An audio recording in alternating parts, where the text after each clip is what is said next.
A very good afternoon, Vishnu, Ujwal, everyone who is just logged in, and everybody else who's present in the YouTube as well. Hello, V. Krishnan, Sony Singh. Welcome to the session, guys. I hope everyone is doing good today. Right, so welcome to the first session of BBA crash course.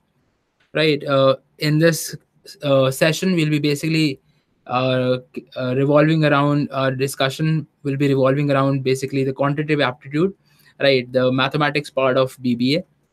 Right, I'm sure everyone is uh, very excited and very curious to get into different colleges, to give different examinations like DUJET, Symbiosis, uh, IIM Indore, etc. have got different programs for BBA, right? And everyone, I hope, is aware of, right? You already know what kind of examinations you are going to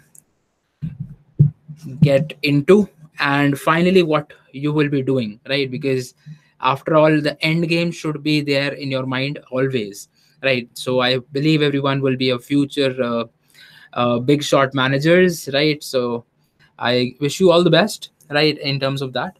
And today basically we'll be concentrating on as this is the first session, so I haven't chosen a very difficult or a very vital topic. It's a very easy and a very basic concept that you've been studying since probably sixth standard, right? That's percentages, right? Percentages, I believe you have been studying from the very beginning, right? So percentages, profit and loss, simple interest, compound interest.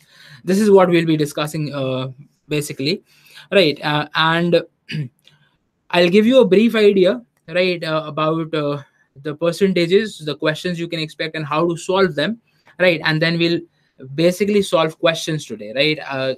Because you already know the concepts of percentages, right? I will give you my special tips and tricks if I can, and then we'll move on to questions, right? And having said that, please understand that yes, once you go into you apply to a uh, business administration, you do courses on that, and after that in your whatever profession, whichever company you join, you'll have lots and lots of number crunching to do, right? You'll have lots and lots of data, lots and lots of statistics all given in front of you, lots of graphs, and you'll have to decode everything, right? You have to basically solve lots many things. So that affinity for numbers, that comfort level you have to achieve with numbers, right? Because that is it what you are getting into, right? That will help you long along the way, every in every circumstance, right? So it becomes very very imperative to actually have that aptitude for quants, or basically maths, right, or basically numbers, right? So that's what we'll be developing in this BBA crash course, right? And with a long term emphasis on the numbers, how do we see numbers and how do we solve different questions. But the short term emphasis will be, of course, cracking the DUJET or other exams of that sort, right? So what say, guys? Shall we start? Shall we begin? Everyone excited? Everyone ready? Shall we start with our today's session?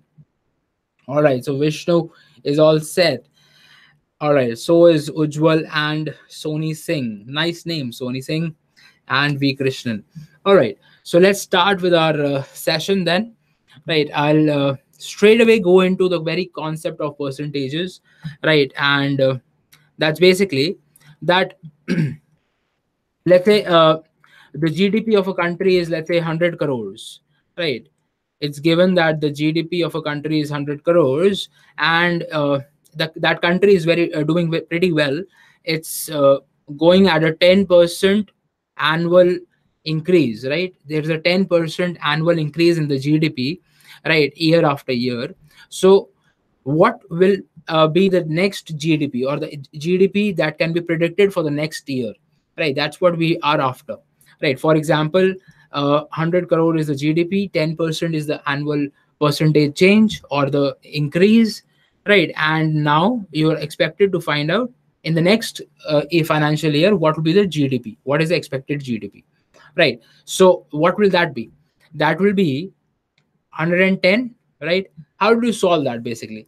That you'll say that 100 crore is the right now GDP, and 10% of that in 1 year is going to increase. So that will be basically 10 crores will be added to the GDP, right? 10 crores will be increased or added to the GDP, and you'll get ultimately 110 crores, right? That's the uh, perfect answer and the perfect way to do that. But this approach can also be written as, basically can also be understood as, we can say that initially the present value of the GDP is 100 crore, right? Now let's say if I ask you that uh, when will the GDP cross 200 crores? Given that it's increasing at 10% annual increase every year, then in which year is it expected to cross or double itself or triple itself, or let's say cross 150 crores, etc.? Right. So how will you solve that sort of scenario? In that sort of scenario, how will you solve? Any ideas? This was very simple, that yes, in the next year 10 crores will be added, in the next subsequent year probably 11 crores will be added, and so on. It is compounded, right?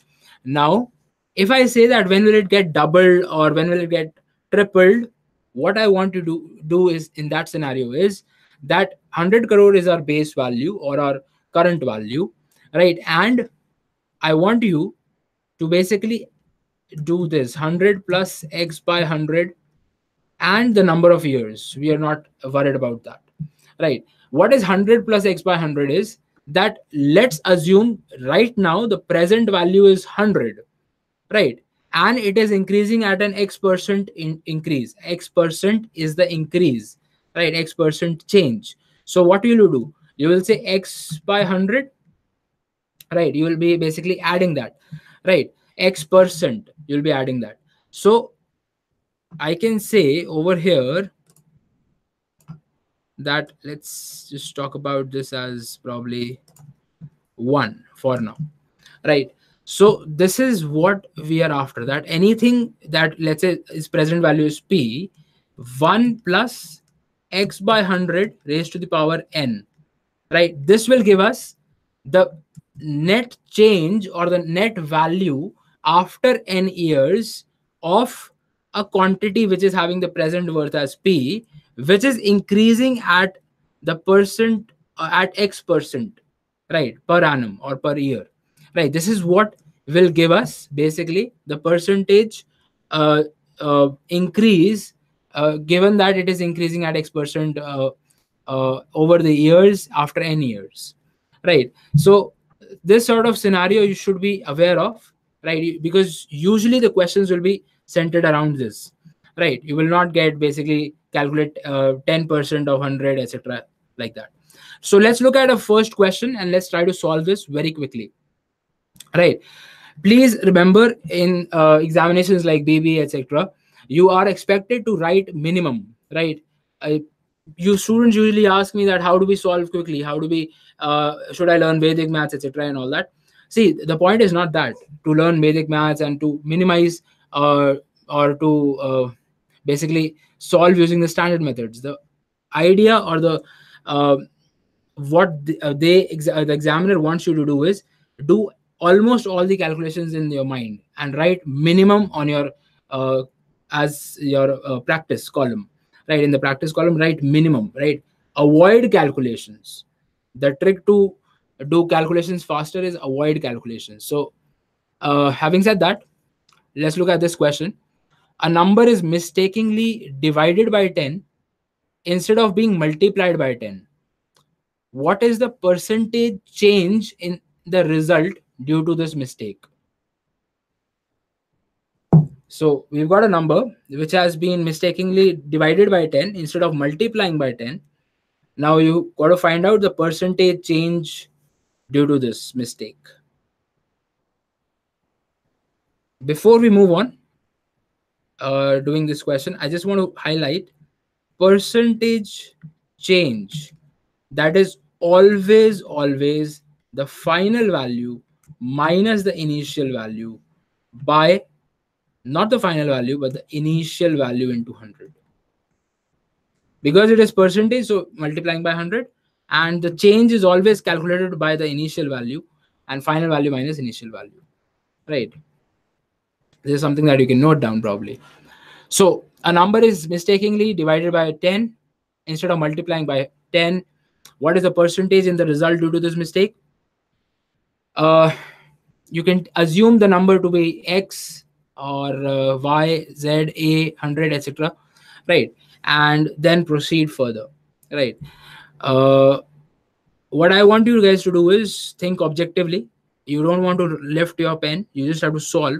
So think of a number which is multiplied and divided by 10 easily. So can I say that, let's say the number is 10, a number is 10. Now the number is mistakenly divided by 10. If the number is mistakenly divided by 10, that means the number becomes 1 divided by 10. Instead of multiplying, instead of getting 100, we are getting 1. Instead of getting 100, we are getting 1, isn't it? By dividing and multiplying. What is the percentage in the result? That what we had was 10. We had to get 100, right? We had to multiply and get 100. So that's our initial value, right? We can say, or that is our original value we were supposed to get. And we are getting 1, right? We are getting 1 instead of that, right? So can I can of course say that 1 minus 100, that's our final value. We are getting 1. 100 was our original value, right? And 100 into 100, the percentage change will give us what? Minus 99%.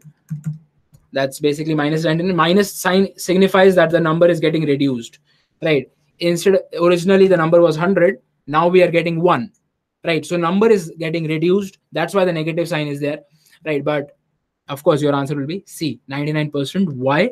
Because our number was 10, we had to multiply by 10 to make it 100. Instead we divided it, became 1.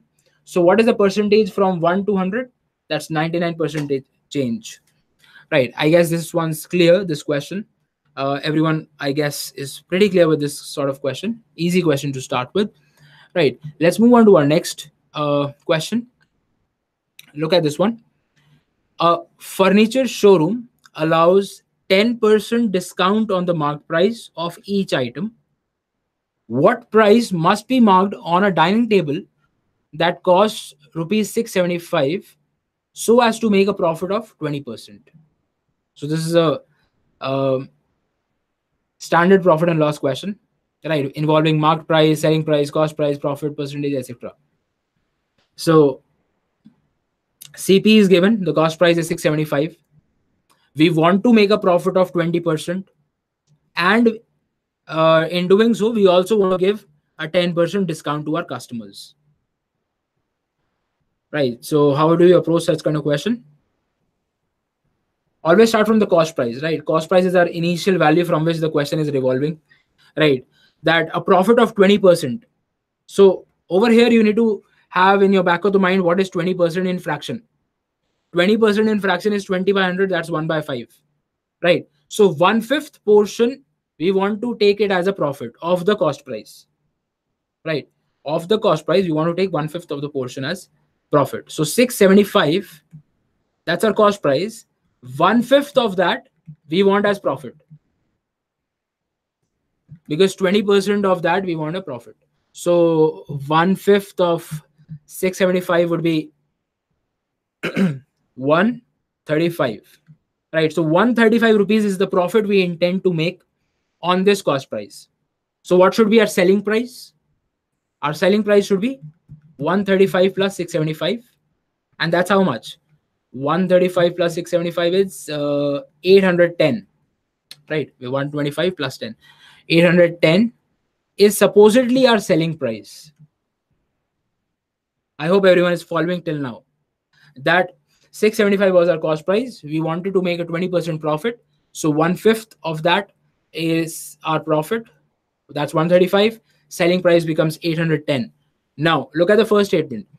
The furniture showroom allows a 10% discount on the mark price, right? So we're basically after the mark price. We want to find the mark price. Let's say the mark price is X. Now a 10% discount. What does a 10% discount do to the mark price? If the mark price is X, a 10% discount will be like We are subtracting 10% of it. From the marked price, we will subtract 10% of the marked price. So in that way, we can say it will become 0.9x. Why 0.9x? That has to be equal to selling price. That's 810. Why? Because of the fact that our mark price was X. We are giving a 10% discount. 10% discount on X is 0.1x, right? We will subtract that or we will reduce that. So X minus 0.1x will give us 0.9x, isn't it? And that's nothing but our selling price. So that selling price, that's 0.9x, is actually equal to our 810, right? Equating this, we get 8110 by 9. This is gone. 9900 rupees. Absolutely correct, right? So that's our C option. 900 rupees should be the marked price, because after that we'll give a 10% discount. That's 90 rupees deducted. 810. 810 is the selling price. 675 is the cost price. That basically makes 20% profit. Everyone understood such kind of question? We are not forming big equations, taking variables and all that. We are solving it logically, right? Because the logic has to be intact in quantitative aptitude. Right, let's move on to our next question then. If 40% of A percent of B is 60% of B percent of C, you need to establish a relation between A and C. What is the value of A in terms of C? So this is a very straightforward question of percentages. 40%. 40% can be said 0.4, 40 by 100. Of multiplied A percent, we can say A by 100. Of B, that's B, is equal to 60%, that's 0.6. B percent, so that's B by 100, multiplied with C. That's the number, C. From here, we can strike off B, 100, 100. Right, what are we left with? We're left with 0.4A is equal to 0.6C. That's 2A is equal to 3C. That's, you have to write C in terms of A. No, you have to write A in terms of C. So that's basically 3 by 2C. 3 by 2C is nothing but 1.5C, right? Which is our option, 1.5C, A. So A is 1.5C, right? I hope this one is absolutely easy and clear to everyone, that 40% 0.4 of A percent of B is equal to so and so, right? Great. Let's move on to our next question then. Use the following information to answer the next question. There are two people, Johnny and Tony, investing same amount in a bank at a rate of 20% per annum compound interest. Right. So the Johnny and Tony invest same amount in a bank at 20% compound interest. Johnny took the amount after 4 years. Tony took the amount after 5 years. The ratio of amount received by Johnny and Tony was. The ratio of amount received by Tommy and Johnny. Johnny and Tony. 4 by 5. See.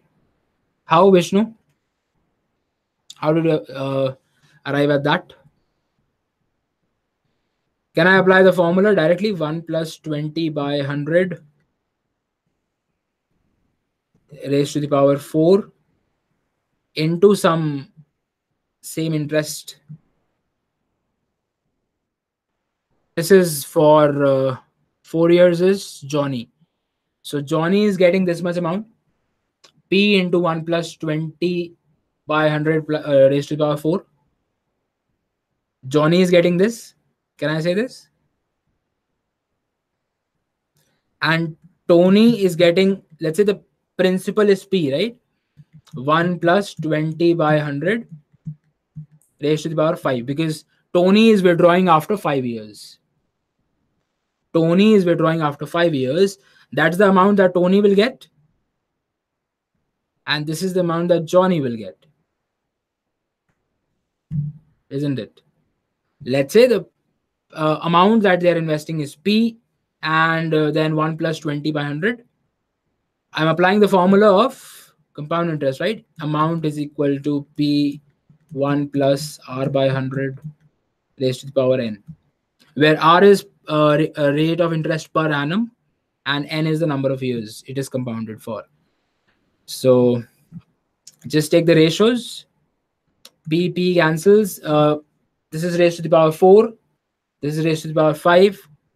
So I can say Johnny by Tony will be 1 by 1 plus 20 by 100. That's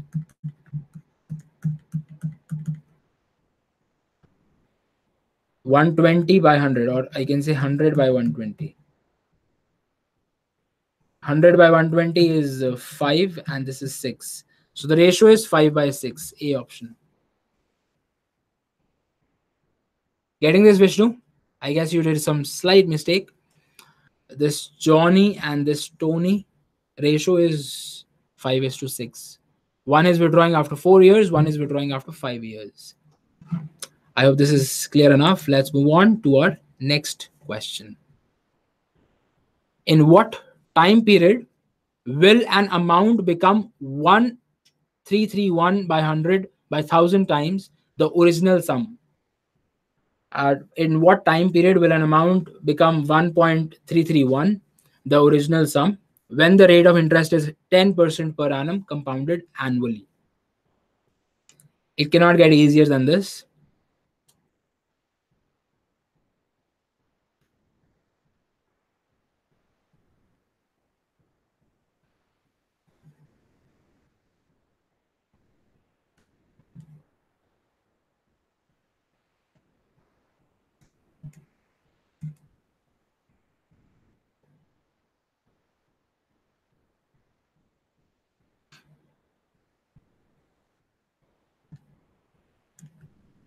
So over here, it's saying amount has to become 1.331 of P, the principal amount, right? And let's say this is the principal amount.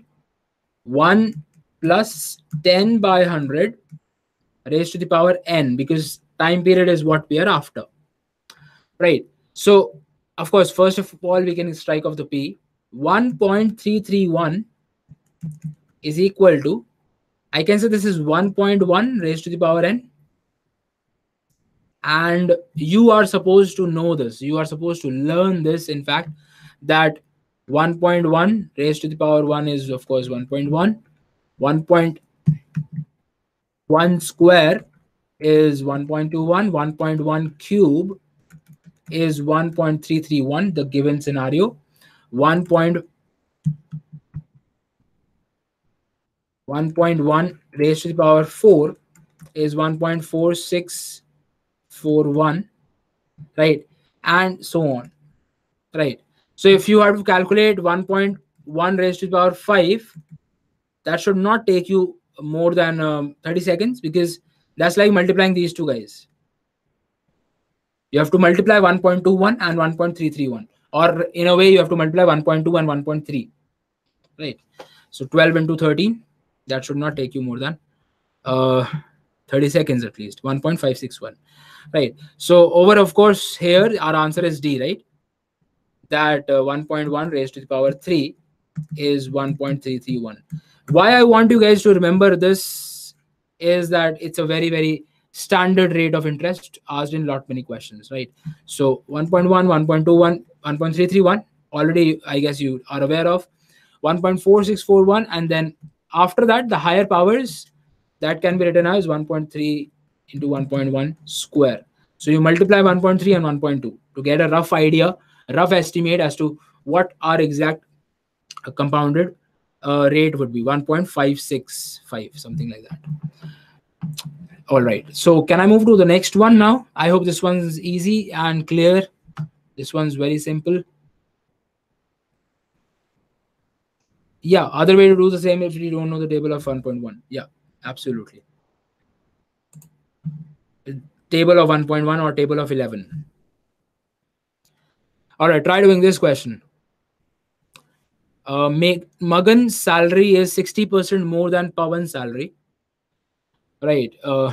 This year, Magan got a raise of 50%, and Pawan got a raise of 44%. By what percent is Magan's salary now more than Pawan's salary? So basically, initially, some relationship is there between the two salaries. Now they are given different raises, and now it is asking you what is the relationship, what is the percentage more.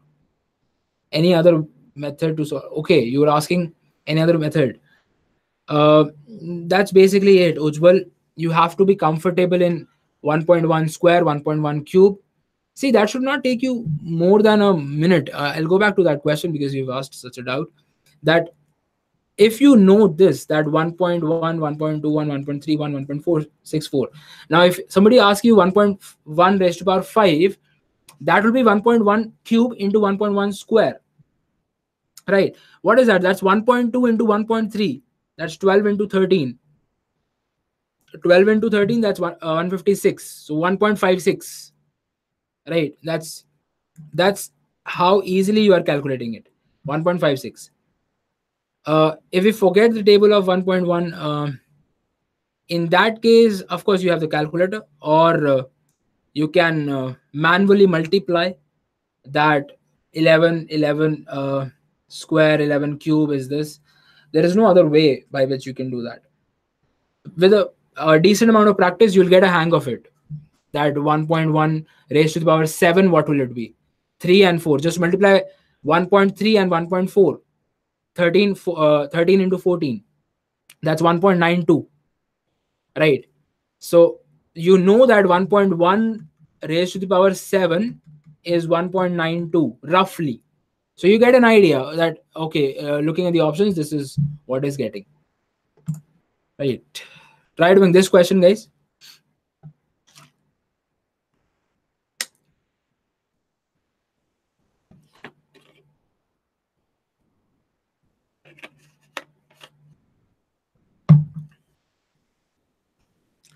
Magan's salary is 60% more than Pawan's salary. And then Magan is getting 50% raise, Pawan is getting 44% raise. And next is asking how much, by what percent is Magan's salary more? See, the ideal way to do such kind of questions is that take probably Pawan's salary as 100. Now, Magan's salary is 60% more. If Magan's salary is 60% more than 100, so what is Magan's salary? Can I say 160?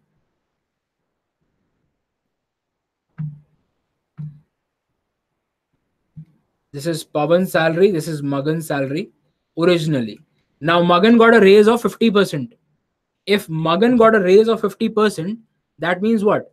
That is half the salary is increased. Right? It is increased by half the salary. What is 160 by 2? 80. 80 is being added to 160. That's 240. 50% increase. You don't have to calculate this by writing 50% of 160 and then adding it to, or you can say 1.5. That's what I was explaining. 100 1 plus x by 100. That's 1 plus 50 by 100. Right. Add it to 160. That's what? 1.5. 160, 240. And Pawan got a raise of 44%. Pawan got a raise of 44%. So can anyone tell me what will it become? 144. Isn't it? 144, because of the fact that hundreds 44% increases 144.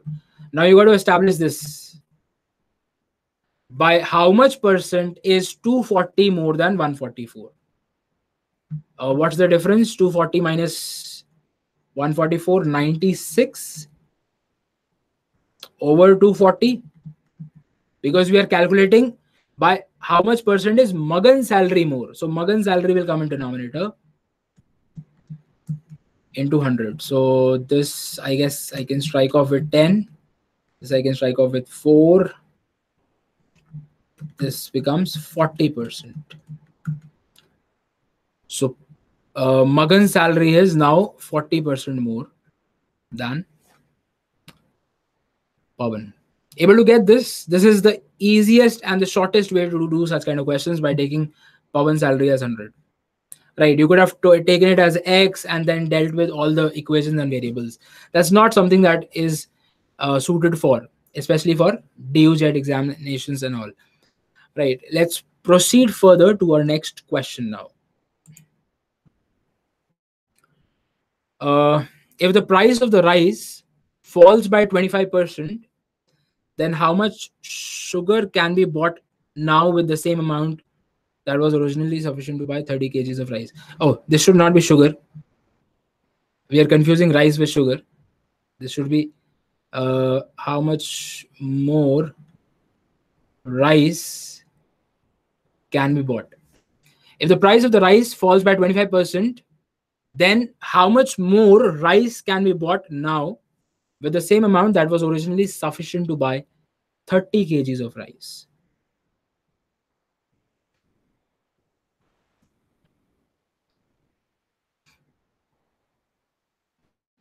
Now we've got our capital fixed, right? That is, we are having an amount that is sufficient to buy 30 kgs of rice.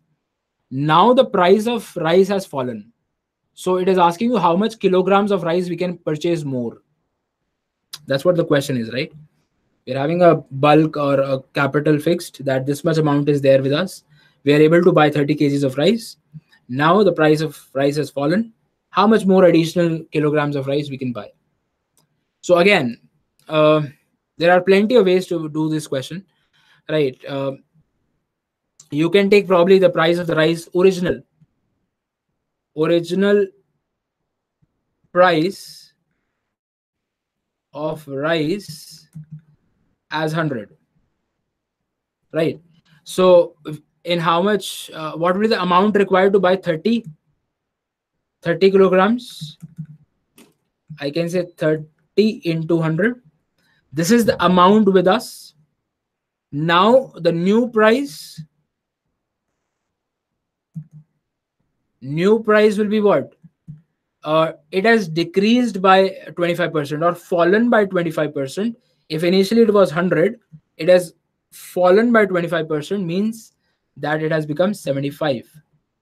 Now with this new price and with this amount, how much kilograms we can buy? 3000 by 75. This is the new amount of rice we can buy, new weight of rice we can buy. So this 75 goes 40. Now please understand, 40 kilogram is the total amount of rice we can buy with this new price. Question is how much more rice we can buy. Initially we were buying 30 kgs. Initially we were getting 30 kgs. Now we are getting 40. So additional 10 kilograms of rice we can buy, right? This was, yeah, majority of the students will mark 40, but that is not correct, because this more makes the difference. How much more we can buy. It's not asking how much we can buy, how much more, right? There is another way to do such kind of questions, and that's basically that, see over here, our price is falling by 25%. Price is falling by 25%, or I can say 25% decrease, or 1/4 decrease, right? If the price was 1, it has fallen down by 1/4, or 1/x, right? 1/4 decrease. Now if there is a quantity like x into y, which is a constant, which are in this scenario is price into the number of kilograms, that's constant, that's the amount total capital we have. If this quantity is decreasing by, let's say, 1/a, right, then the quantity y, in order to keep that constant, should increase by 1/a minus 1. That quantity should increase by 1/a minus 1 in order to keep the amount same, the capital fixed. So if over here 1/4 is the decrease or 25% is the decrease. So what do you think will be the increase in order to keep the amount fixed, the constant fixed? So if a quantity is decreasing by 1 by a or 1 by 4, it should increase by 1 by 3. Isn't it? 1 by 4 minus 1.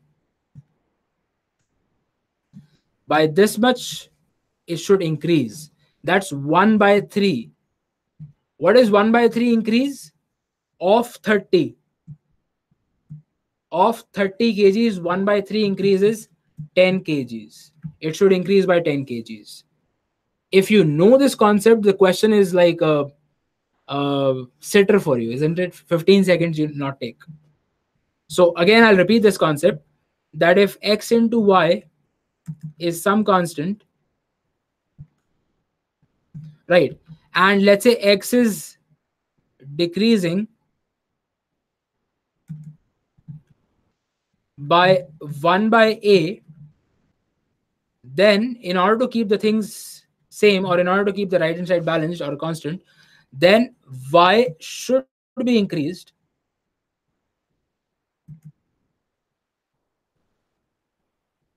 by 1 by a minus 1.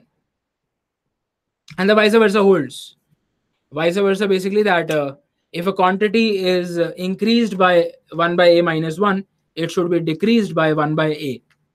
Right? This relationship holds. You can do plenty amount of questions with this relationship. Right? I'm not going into much details on this, but you can apply that in lot many questions. Now, let's move on. Any doubts to anyone? Do you want to break sort of? You want to discuss something? Any doubts you have? Or shall we proceed?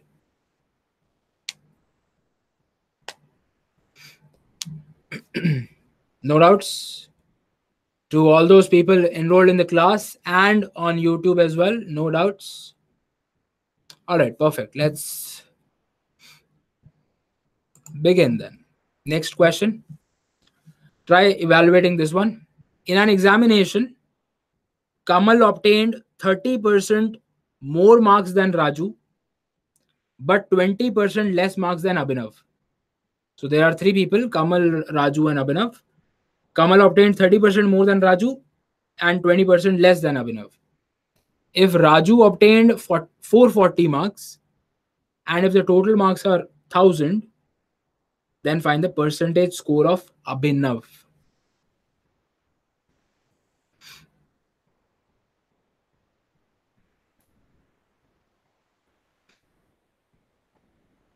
Take a moment, try to do.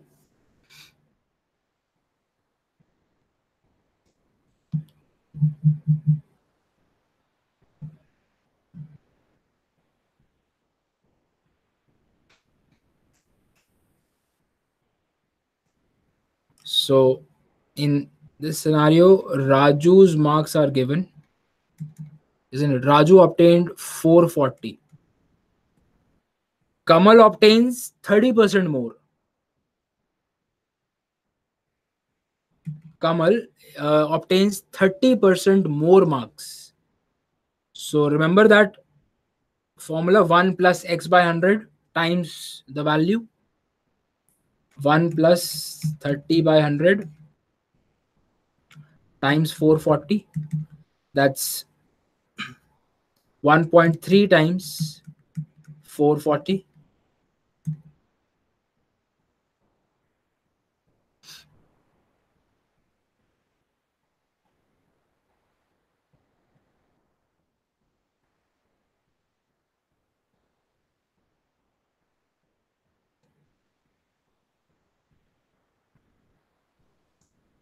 Thirteen into 44. That's 120 and 132, 440 and 132, 440 and 132, 572. Absolutely correct. 572 is the marks obtained by Kamal. However, these marks are 20% less than Abhinav's. They are 20% less than Abhinav. So this is equal to actually 0.8 of Abhinav. Whatever marks Abhinav has got, 0.8 of that is 572 or Kamal's marks. Right. So 0.8 of Abhinav's marks are Kamal's marks. So 0.8 of Abhinav. So Abhinav's score is being asked, right? Abhinav's score will be 572 into uh, 10 by 8 or 5 by 4. So 4 will get 1, 4, 3 into 5. So that's 715. So 715 is the marks scored by Abhinav. Now what is asking? Percentage score of Abhinav. Percentage score of Abhinav will be 715 by 1000 into 100. That's how you convert a fraction into percentage, multiply by 100. So this 71.5% is the percentage score of Abhinav. I guess this one's clear that Raju's marks were given. From that, we evaluated Kamal's marks. That's 1.3 times Raju, right? And then whatever quantity we get, that's actually equal to 0.8 of Abhinav, because that's 20% less than Abhinav's. So Abhinav's 20% less is zero point 0.8 of Abhinav. That's equal to Raju's marks. We got 71.5% as a percentage score. Let's proceed further to our next question. Try evaluating this one. How much percent above the cost price should a shopkeeper mark an article so that after allowing a discount of 20%, he still makes a profit of 8%? Okay.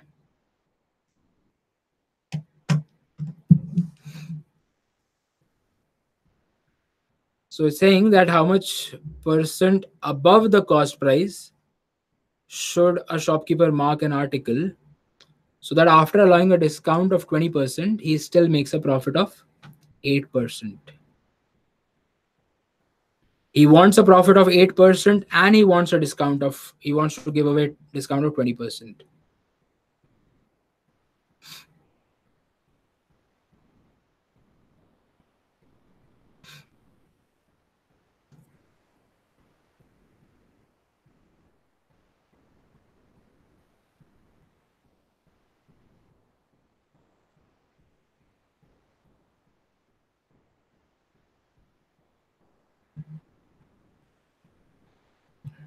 That's fine. Dipanshu, try to concentrate now. Absolutely fine. Try doing this question. How much percentage above the cost price should a shopkeeper mark an article so that after allowing a discount of 20%, he still gets a profit of 8%? Now, in this scenario, uh, let's take the cost price as 100.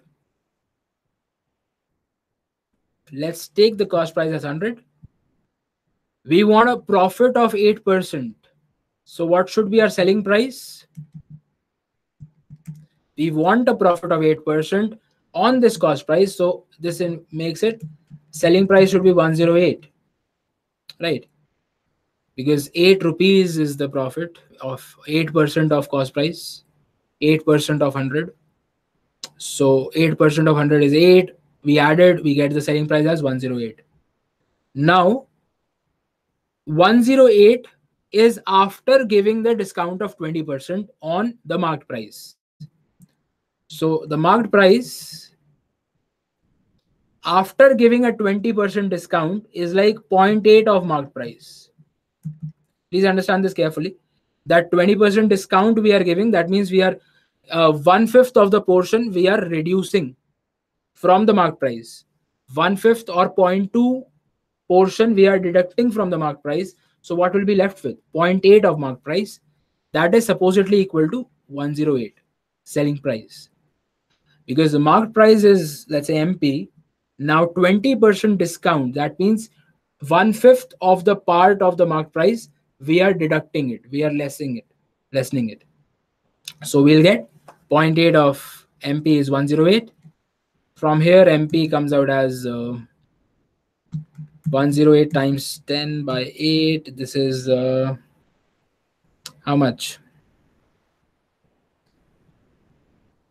This cancels with this 27 5, I guess 135, right? So the mark price is 135. So how much percentage above the cost price is the mark price? Or 135 is how much percentage more than 100? 35%. 135 is 35% more than 100, right? So our answer is A. Right, so you should be able to do such kind of questions. These are easy ones. You're not clear with this step, that's because you're just logging it right now. See, the thing is that let's say you've got a quantity as X. Now I want to give a 10% discount on X. I want to give a 10% discount on X implies that 10 by 100 of X I want to give away. I want to reduce. So that's like 0.1X I will reduce from X. So what will be I left with? I will be left with 0.9X. Right. So that's exactly the same concept we are using. From the mark price, we want to give away 20% discount. So that's like MP by 5. MP by 5 given away. So what will be left with? MP minus MP by 5. That's 4 by 5 of MP. Or I can say 0.8 of MP. And that's exactly what we did. 0.8 of MP is the given quantity. Right, let's move ahead to our next question. Try evaluating this one, guys. A man sells a TV set for 3,750 and makes a profit of 25%. Right. He sells another TV set at a loss of 15%. If on the whole transaction, he neither gains nor loses any money, then what is the selling price of the second TV set?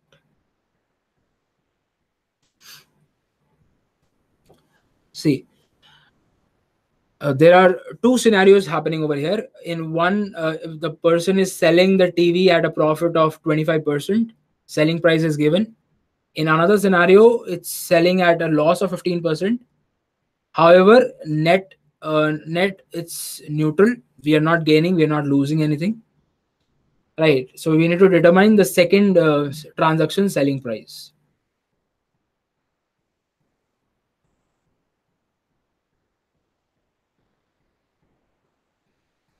Selling price is given.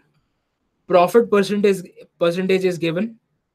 We can determine the profit or the cost price. That profit is supposedly equal to the loss on the second transaction because that's where the balance will happen. Once you get that loss, you know the loss percentage, you can calculate cost price, hence calculate selling price.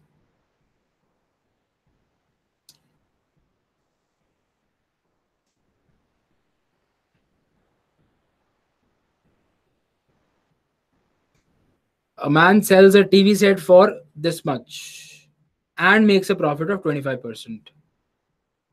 So can I say 1.25 times the CP of the first transaction is 3750? That's what we do, right? In the cost price, we add the profit percentage to get the selling price. So 1.25 or 100 plus 25 by 100, 1 plus 25 by 100 times the cost price is 3750. So from here we get the cost price as 3750 by 1.25. That's 5 by 4, right?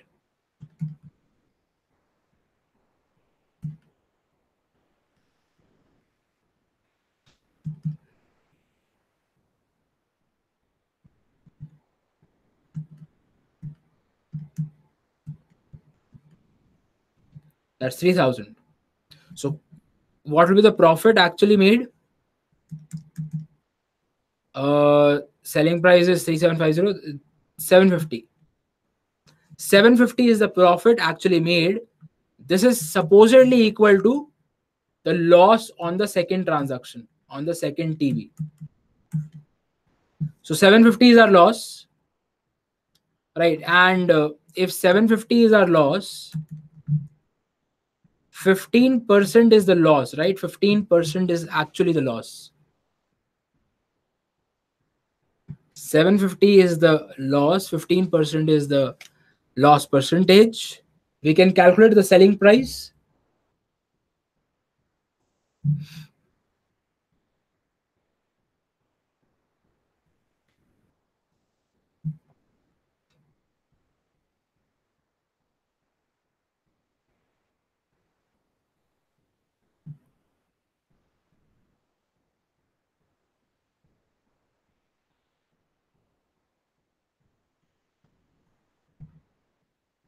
1550, 5000 is our selling price or SP.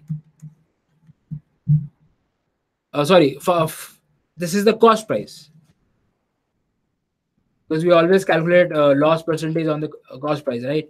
So 5000 is the cost price, because 5000 of 15% is our 750. Cost price 15% is the loss, right? So that's basically 750, right? So 5000 is the cost price. Now what is it asking? Selling price of the second TV set. 5000 is the cost price, 750 is the loss. What should be the selling price? Selling price has to be lesser than that, right? That's 4250. That's our SP on the second TV set.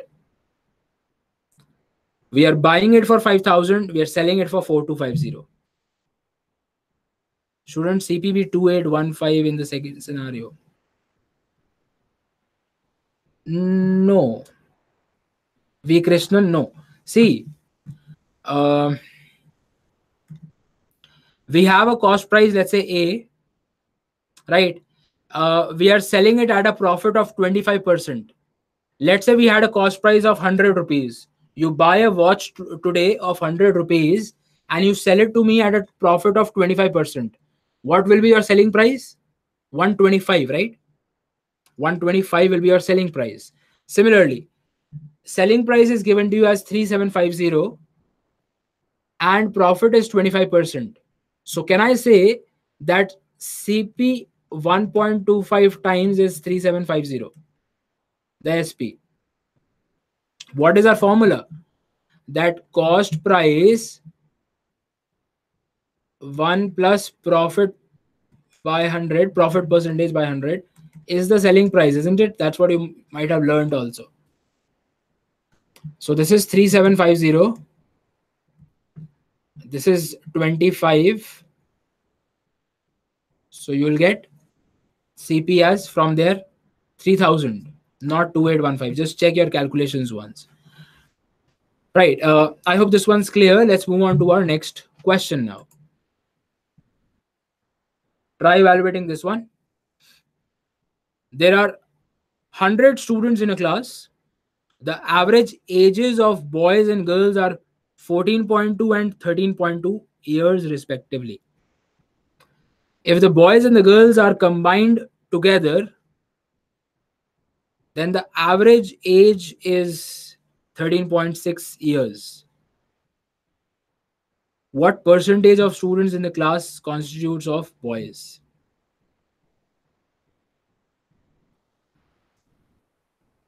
The average ages of boys and girls individually is given, and the combined average age of the entire class is also given. You got to find out the ratio of boys and girls, or the percentage of students who are boys or girls in this class.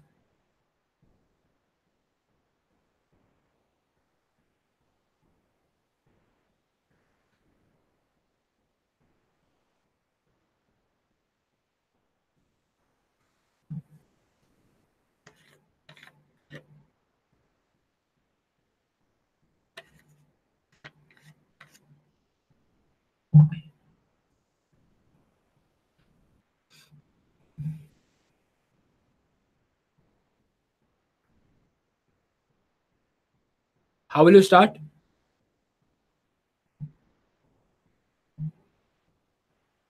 Let's say the number of boys are X. Let's say the number of girls are 100 minus X. Yes, sir. Let's say the number of boys are X. The girls will be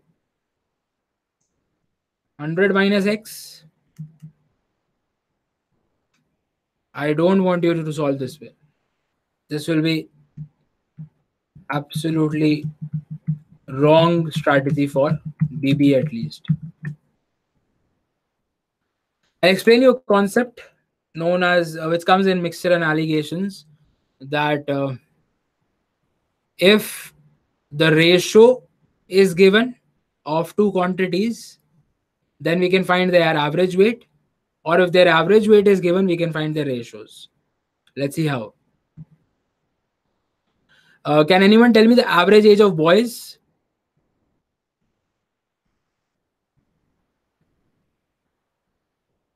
14.2 years. What is the average age of girls?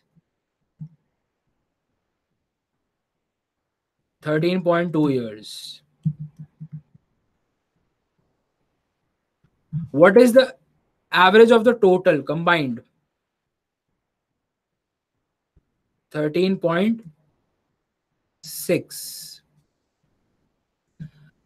Now you subtract this 14.2 minus 13.6, you'll get 0.6.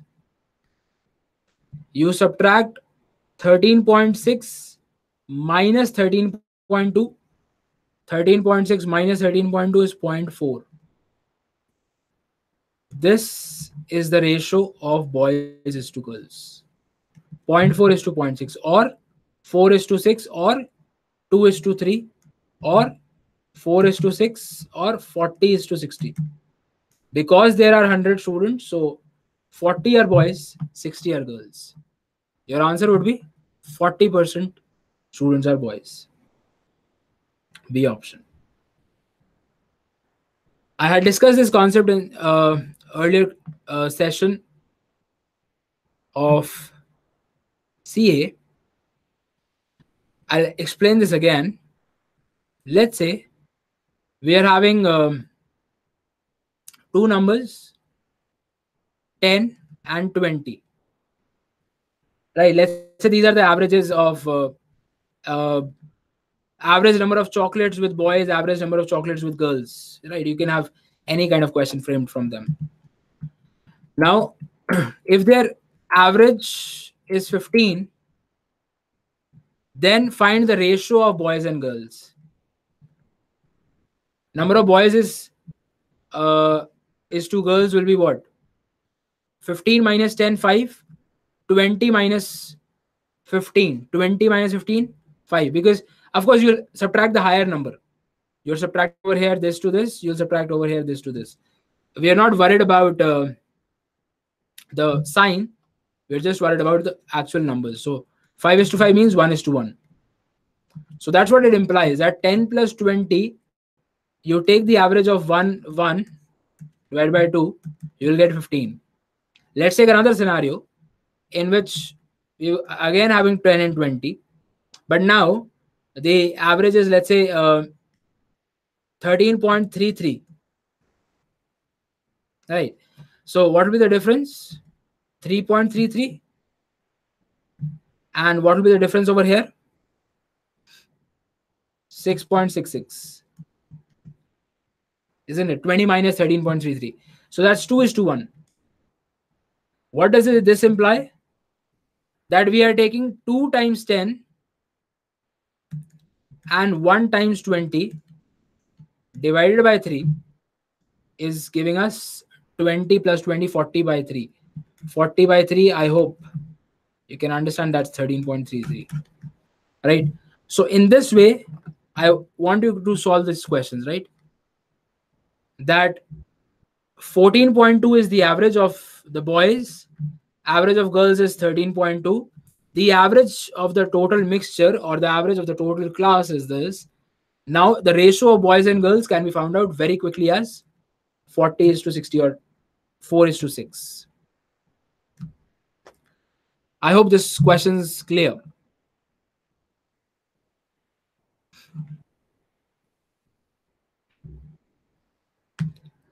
Right? I hope you are understanding and you can apply that in other questions as well. All right. Let's start with simple interest, compound interest a bit. An amount of $20,000 is being compounded at 20% per annum. The rate of interest is charged half yearly. The amount after 2 years will be.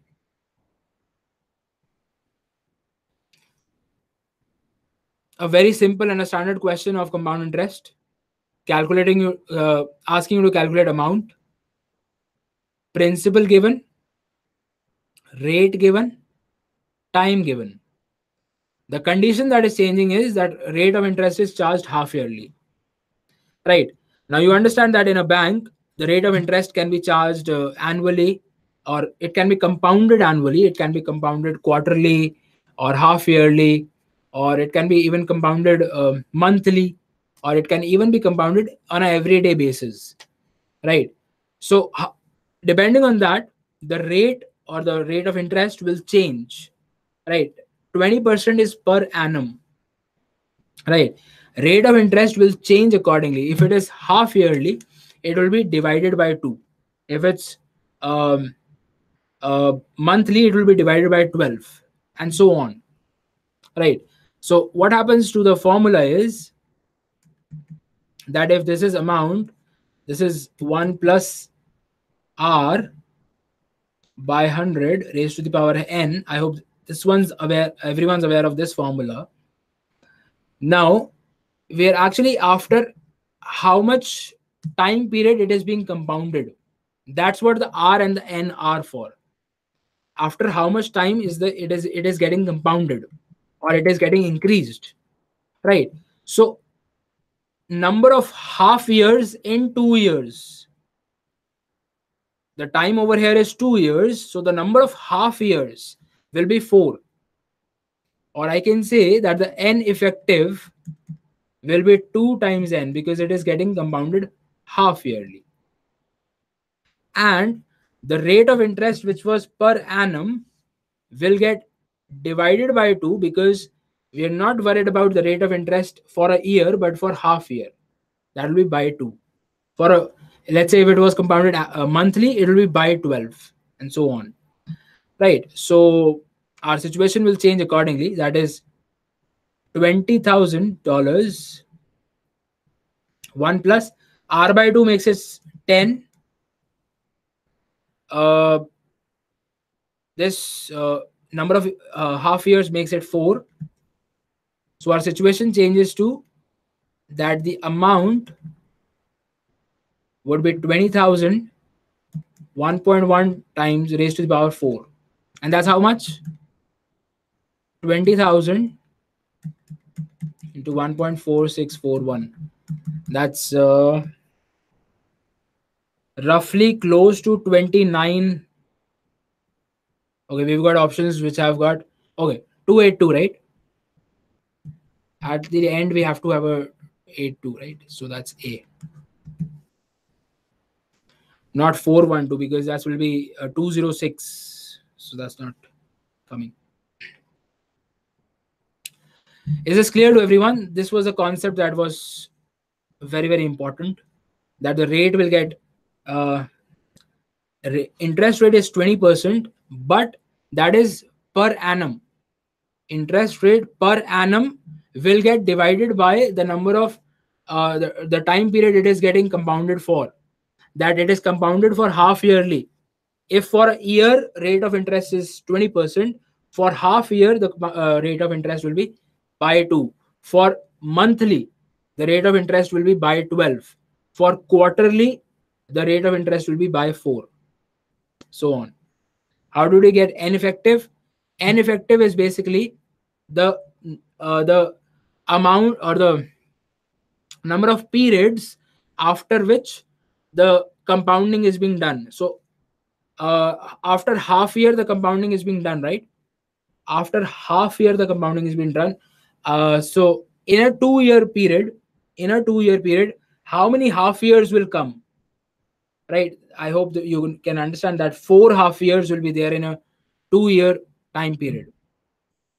What do we mean by compounding and all? Let's discuss this. Let's say um, today we've got 100 rupees, right? Today we've got 100 rupees, right? And I put this in a bank which is saying that it is giving 12% rate of interest per annum, right? And I put this for 1 year.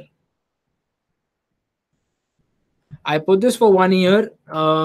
12% per annum is the rate of interest. We've got 100 rupees, right? These are the conditions. Now the bank says that they will compound it annually, right? They will compound it annually. So what am I expected to get after 1 year? If I invest 100 rupees today in a bank that's saying 12% per annum is the rate of interest, it is compounded annually, that after 1 year will add your interest and then again start. So what am I expected to get? That's 112 rupees, right? 112 rupees. 12 will be the interest amount, right? However, I change the condition that I'll say that no, uh, so and so bank is giving me half yearly, so and so bank is giving me so many privileges. What are you guys giving me? So what they do is they say, okay, so let's do this, that we'll compound it monthly, right? Now they are saying that they will compound it monthly, right? In that scenario, if they compound it monthly, then that means that 100 plus 12% was per year, per annum. So in 1 month it will get divided by 12, that's 1%. And the number of years which was initially 1 will change to basically 12, because how many months are there in a year? 12. So after every month the interest is getting added to the amount, and that's becoming the principal. You're understanding what is happening in compounded monthly, that every month the interest is getting added to the principal, and then it's again becoming the new principal for the next month, and so on. So that's why the return will be more than 12 which I was getting initially, right? Of course this is quite tedious to calculate. 1.01 raised to the power 12, you would be seeing it that it will be more than 12 for sure. Let's move on to our next question. That's this one. A milkman sold his cycle for rupees 1620 at some profit. Had he sold his cycle for 1140, the loss incurred would have been 3 times the profit he actually earned. What is the cost price of the cycle? I want you to do this in 2 steps. That's it. Or probably if you can in just 1 step. Read the question again and again, but don't write too much in your answer.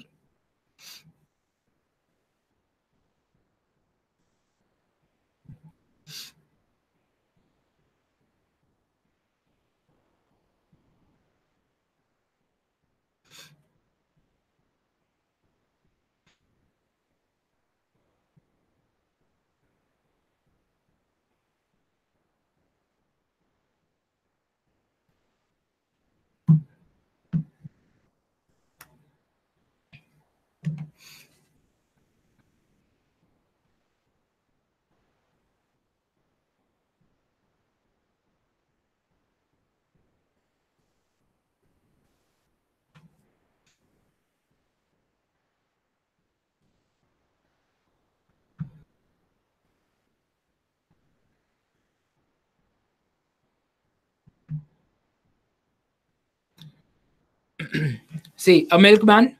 is selling his cycle for 1620.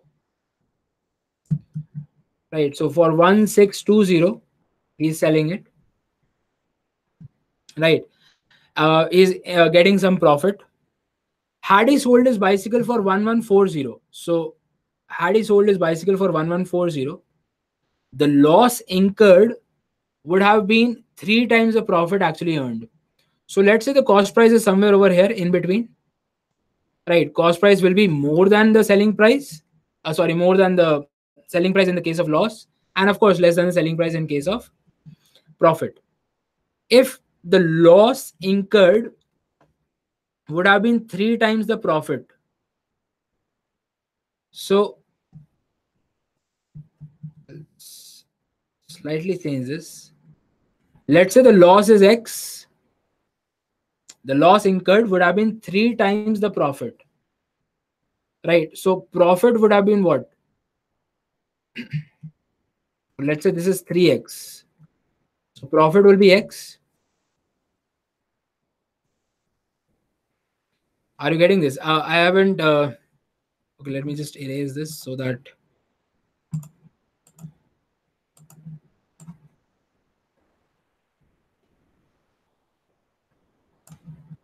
It wasn't to the scale actually.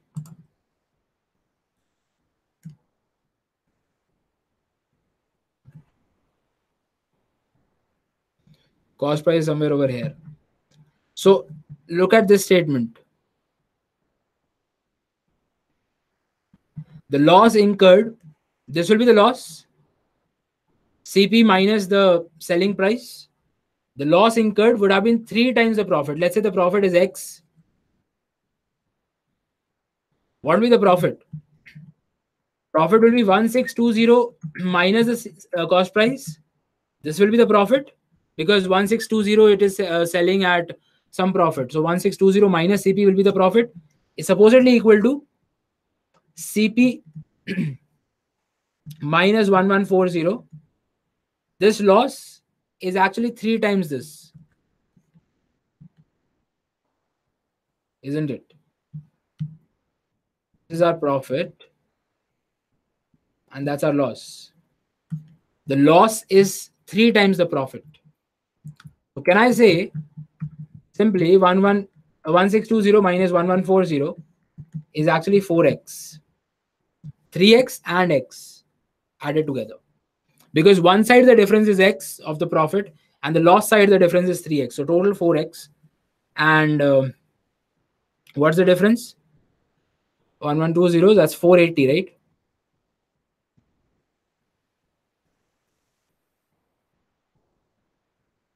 That's 480, that's 4x. X is 120. What is the cost price? If X is 120, cost price is 1500. 1620 minus 120, 1500. I hope everyone is clear with this one. Right? It's all about interpreting the question in a way, in a manner that reduces your calculations. Right? There will be cost price. There is some amount at which you are selling. You're getting some profit. If you're selling it at that point, you are getting three times the profits loss. So you'll get the answer as C option. Let's move on to our next question. In the meanwhile, any doubt you have? Any doubt as such to anyone? No doubts?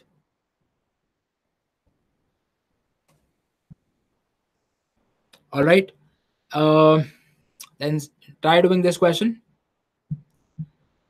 Simple interest on a sum of money is 1/10 of the principal and the number of years is equal to the rate percent of per annum. Rate percent is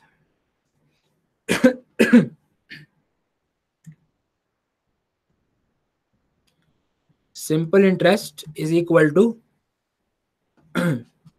1/10 of the principal. So I can say P by 10. That's actually equal to PRT over 100. Principal into number of years is equal to rate percent. So I can say rate percent into rate percent by 100. I hope everyone is getting this equation. that this simple interest is actually equal to 1/10 of the principal, which is equal to PRT over 100, where T is also R.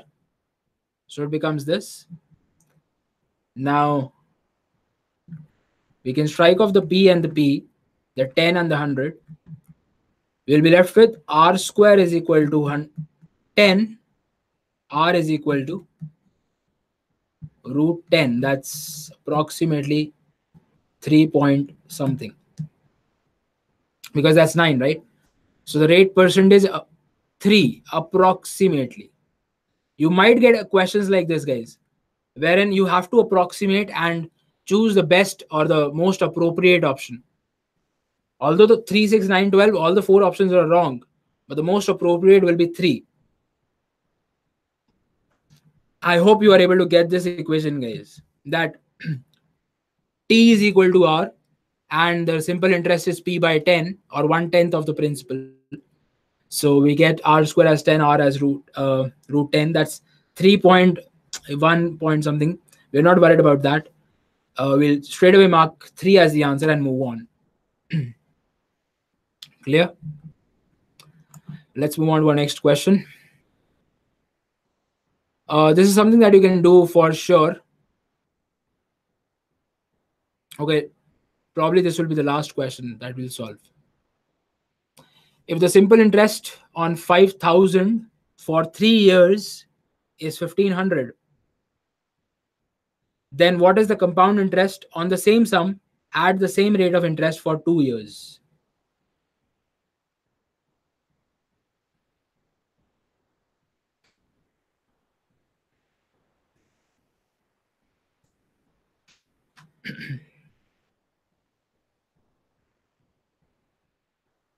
Can you do it orally, guys? Without lifting your pen, can you do this question orally?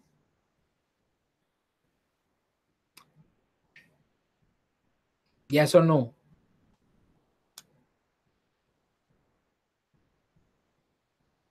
A. Okay. Let's see if A is correct or not.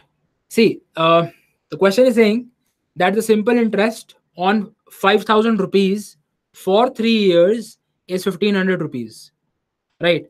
And I hope you know that the simple interest remains the same throughout the years. Every year, simple interest will remain the same. That is, if it is 1,500 for a period of 3 years, what will it be for first year? What will it be for second year?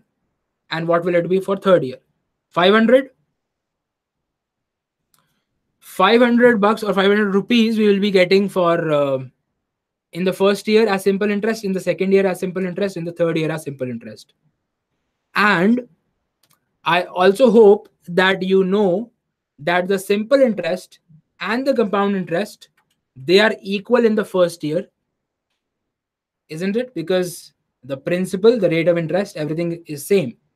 So the simple interest and the compound interest in the initial first year, in the first starting year, they are same. Do you guys know this? Principal is same, rate of interest is same, time is same. So in the first year, SI and CI are same. So what will be our compound interest in the first year? 500. What will be the principal for the second year? What will be the P for second year? Can anyone just tell me that? 5,000 plus SI or CI for the first year, that's 500. That's 5,500.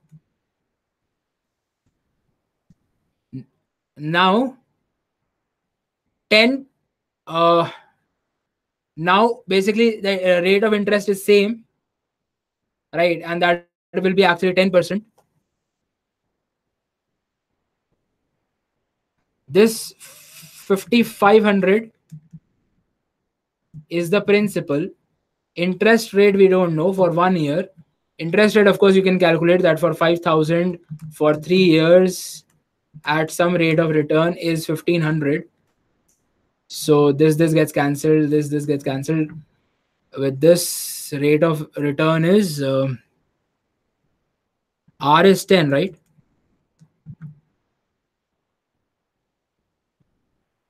Right. So for 10%, what will be the interest for the second year? 550. 550 will be the simple interest on 5500, or the compound interest of the second year. You can calculate the rate of return, right? Because principal is given, time is given, and simple interest is given, right? So the total compound interest for 2 years will be 500 plus 550. That's 1050. Absolutely correct. Is this clear to everyone? To all those logged into YouTube and over here, I hope this one's clear. Right. Please remember, simple interest and compound interest are same for the first year. Right. The principal changes for the compound interest in the second year, and hence they start differentiating. Right. Try to keep your basics intact of simple interest, compound interest. Right. That will really pay off. Right. I guess we should stop here. That's all for this first session of BBA crash course. I believe you have had some value addition to your knowledge, right? Please practice a few questions on the same concepts, right? And yeah, try to solve as many questions as possible. That's the only way. And try to spend time more on questions rather than on the answers, right? Try to in and out, explicitly open up the question in each and every way you can possibly can, right? So that's all for today's session. Vishnu, Krishnan, uh, Dipanshu, and everybody else present. Yeah, download the board option. I'll just enable. uh, I'll upload it to the server, and then you'll be probably able to download it. Next class we'll have a continuation of this, probably next session, right? uh, I'll have to see which topic to take up, right? And we'll cover the entire BBA program in probably by starting of the first week of May, right? That will really help you. So I want you guys to be very, very uh, attentive in the class, right? Be present in the class in the first place, right? And yeah, do as much questions as possible, right? So yeah, thank you so much, Dipanshu, Sony, Vishnu. I hope you enjoyed today's session and you gained something from it, right? Yeah, V Krishnan, you're most welcome. Right, so I have uploaded the boards on the server. You can download it now. Right, that's all for today's session. I'll see you guys in the upcoming sessions. Right, till then, keep working hard and keep playing harder. Right.